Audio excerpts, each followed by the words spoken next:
So this is a video that goes over the solution to the third problem in the second worksheet for nominal and effective interest rates.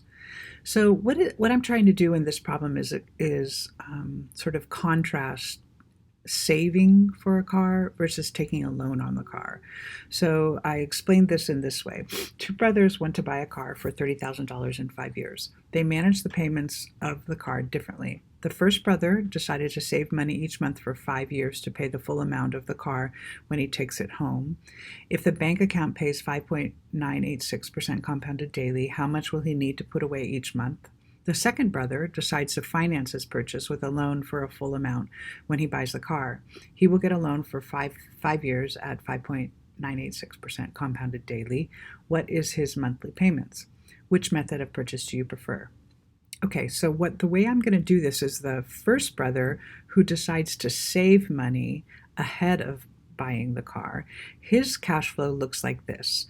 So for the first 5 years, he saves some amount every month in order to buy a car in year 5 for $30,000. The second brother, he actually gets the car in year 5 but gets a loan for it. So he is paying on a loan for the 5 years after he buys the car. So let's look at these separately, because the question is really what are the A values for the first brother and for the second brother.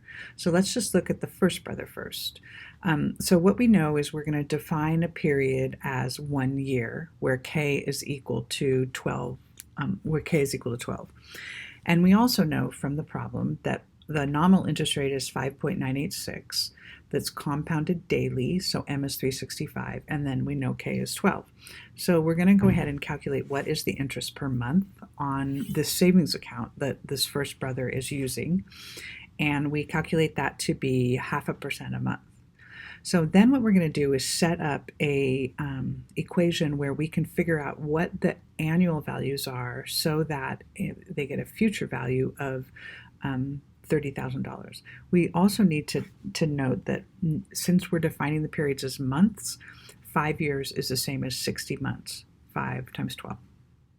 So the A value we're trying to find is given an F value of $30,000. We're multiplying it by A given F, 0.5% for 60 months.